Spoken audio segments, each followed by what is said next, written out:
والليل إذا يغشى والنهار إذا تجلى وما خلق الذكر والأنثى إن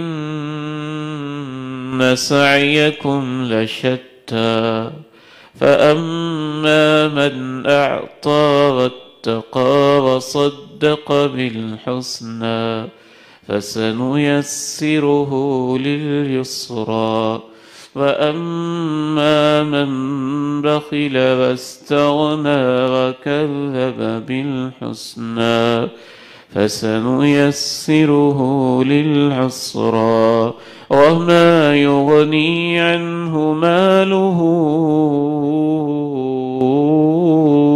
إذا تردى. قسم ہے رات کی جب وہ چھا جاتی ہے، قسم ہے دن کی جب وہ روشنیاں بکھیرتا ہے، قسم ہے مرد کی، قسم ہے عورت کی، قسم ہے مذکر کی، قسم ہے مؤنث کی، قسم ہے اس انداز کی جس انداز سے مرد کی تخلیق ہوئی اور اس انداز کی جس انداز سے عورت کی تخلیق ہوئی. قسم ہے مرد و عورت کو پیدا کرنے والے کی.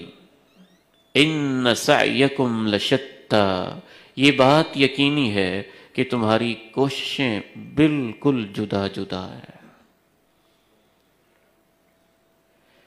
فَأَمَّا مَنْ أَعْطَى وَاتَّقَى وَصَدَّقَ بِالْحُسْنَى، کچھ ایسے ہیں جو میری راہوں میں دے رہے ہیں، مجھ سے ڈر رہے ہیں، میری پابندیوں کو مان رہے ہیں، ہر سچی بات کو تسلیم کر رہے ہیں.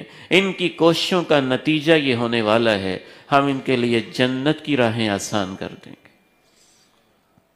اور کچھ ایسے ہیں جو بخیل بنے بیٹھے ہیں، لاپرواہی کی زندگی بسر کر رہے ہیں، سچی بات بتائی جاتی ہے تو مانتے ہی نہیں. ہم ان کے لیے جہنم کی راہیں آسان کر دیں گے. کوششیں مختلف ہیں. یہ تو ایک طے شدہ بات ہے اور ایک زمینی حقیقت بھی ہے، ہمارا مشاہدہ بھی ہے. اور کبھی کبھی یہ اتنی مختلف ہو جاتی ہیں کہ ایک طرف وہ قابیل ہوتا ہے جو اپنے بھائی کو قتل کرنے کے لیے ہاتھ بڑھاتا ہے، دوسری طرف وہ حابیل ہوتا ہے، دونوں ایک ہی باپ کی اولاد ہیں، جو کہتے ہیں تو مجھے قتل کرے گا بھی میں تیری طرف ہاتھ نہیں بڑھاؤں گا، زیادہ سے زیادہ قتل ہو جاؤں گا نا تو میرا گناہ تیرے کھاتے میں پڑے گا. میں اللہ کے سامنے اپنے آپ کو گناہگار نہیں کرنا چاہتا. کبھی تو کوششیں اتنی مختلف ہو جاتی ہیں کہ ایک طرف آگ جلانے والا ہے، اللہ کا منکر نمرود ہے، دوسری طرف ابراہیم ہے جو اس اللہ کی خاطر آگ میں کودنے کے لیے بےتاب ہے.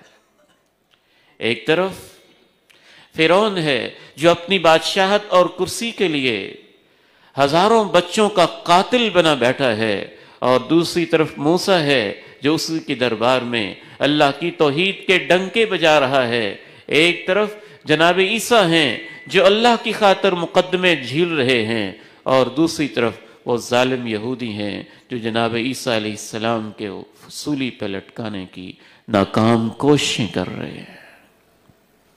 ایک طرف ہمارے پیارے نبی علیہ السلام ہیں جو اللہ اور توحید اور لا الہ الا اللہ کی خاطر اپنے قدم مبارک لہو لہان کروا رہے ہیں اور دندان کو شہید کروا رہے ہیں، اور دوسری طرف وہ بھی ہیں جو اس مقدس ہستی پہ تھوکنے کی ناپاک کوششیں کر رہے ہیں.